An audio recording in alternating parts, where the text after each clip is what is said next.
Imagine your neighbor steals your goat. Not your car, not your identity, your goat. There is no number to call, no badge, no patrol car, no officer showing up to write a report. You are standing in the dirt outside your hut, and somehow you have to decide what happens next.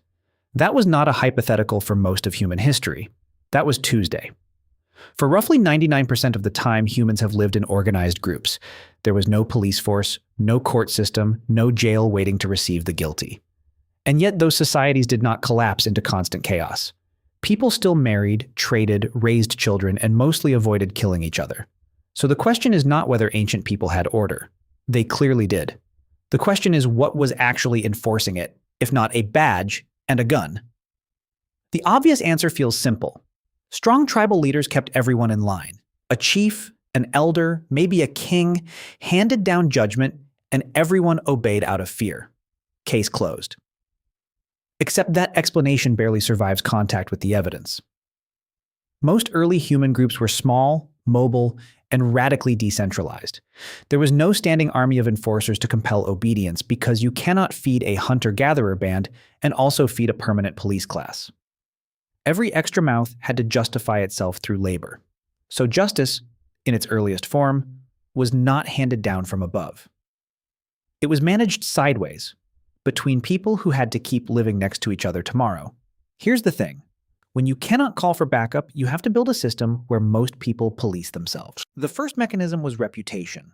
In small, kin-based groups, everyone knew everyone. There was no anonymity to hide behind. If you cheated, stole, or turned violent, that information spread through the entire camp within days. And reputation was not just social discomfort, it was survival currency. A person branded untrustworthy could be excluded from hunts, marriages, food-sharing networks, and protection alliances. In an environment where cooperation was the only insurance policy against starvation or attack, being cast out was often a slower, quieter death sentence than any execution. That sounds almost too tidy, though, gossip and shame as law enforcement. Surely something sharper was needed for actual violence. And it was. This is where the second mechanism enters: kin liability. In most early legal systems, a wrong committed by one person was treated as a debt owed by their entire family or clan. If someone from Group A killed someone from Group B did not need a police report. They had a recognized right, sometimes an obligation, to retaliate against Group A. This is the blood feud, and it appears independently across an enormous range of ancient societies, from early Germanic tribes to the highlands of Papua New Guinea. Now that sounds like organized revenge, not justice, and to a degree, it was. But the feud system had a strange stabilizing effect. Because retaliation could spiral into endless cycles of killing, many societies developed something almost accidental: a pricing system for human injury. This is where the evidence gets specific. By the time King Hammurabi's laws were carved into a black stone stele around 1754 BCE in ancient Babylon, that stele was already reflecting centuries of older customary practice. The stone itself was not discovered by modern archaeologists until 1901, when French archaeologist Jean-Vincent Chaille uncovered it at the site of Susa, in present-day Iran. What it revealed was not a chaotic warlord code. It was a structured list of consequences, an early attempt to replace unlimited retaliation with fixed, predictable penalties. An eye for an eye is famous. Less famous is that many offenses were actually resolved with silver, grain, or livestock instead of blood. In other words, the code was partly an anti-feud technology. It existed to stop violence from spiraling by giving people a calculable alternative to revenge. That is not primitive thinking. That is an early legal mind trying to solve the same problem modern courts still wrestle with. How do you make punishment proportional instead of infinite? But here's where it gets complicated. Written codes like Hammurabi's covered the elite, the literate, the urban centers. Most people on Earth at that time were not living under kings with stone tablets. They were living in villages, and villages needed something more local. Enter collective responsibility. In early medieval England, long before anything resembling a police department existed, communities organized themselves into groups called tithings, roughly 10 households bound together by law. If one member of a tithing committed a crime, the entire group could be held responsible for producing that person for judgment or for paying the penalty collectively. This system, sometimes called frank pledge, meant that your neighbors had a direct financial and legal incentive to keep you from breaking the law, because your crime was also, legally, theirs. Legal historian Patrick Warmald, in his 1999 study of early English law, argued that Anglo-Saxon legal culture was not the crude, violent free-for-all it is often imagined to be. It was intensely procedural, built around oaths, witnesses, and community accountability, precisely because there was no central enforcement arm to fall back on. Every free man had to be vouched for by others. Every accusation triggered a web of social obligation. It was messy, it was slow, but it worked well enough that formal English policing did not arrive for another 800 years. Now, a skeptic might reasonably push back here. Maybe none of this was really justice at all.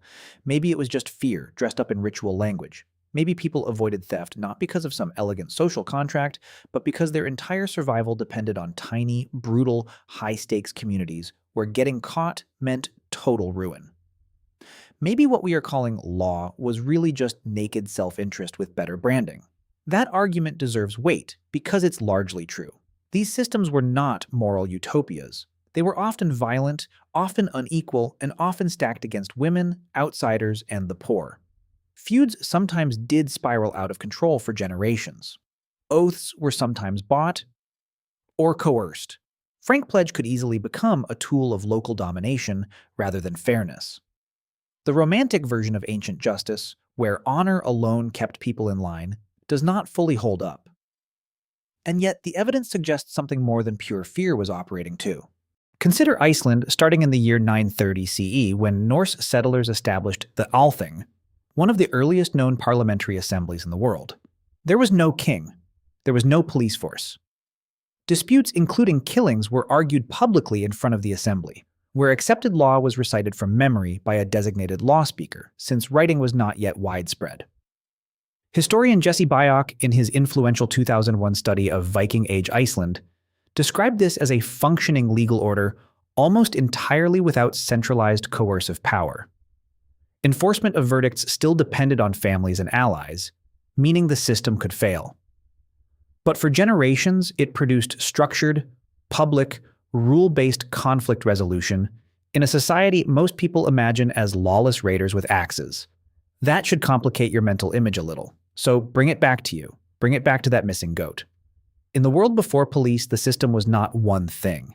It was reputation, kinship obligation, oath, ritual, collective liability, and, when all else failed, sanctioned retaliation.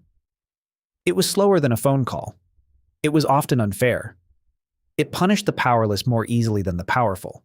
But it was not chaos, and it was not stupidity. It was a distributed, human-built machine for managing violence in a world with no institution large enough to do it for them. The honest answer is that policing, as a specialized, salaried profession, is startlingly recent. Organized city police forces, as we would recognize them, did not really exist until the 19th century. For nearly the entire run of human civilization before that, order was not imposed from above.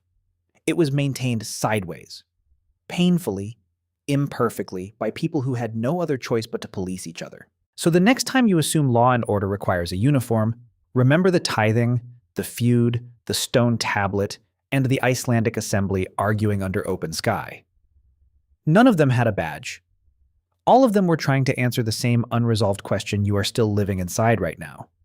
What do we owe each other when no one is watching and no one is coming to help?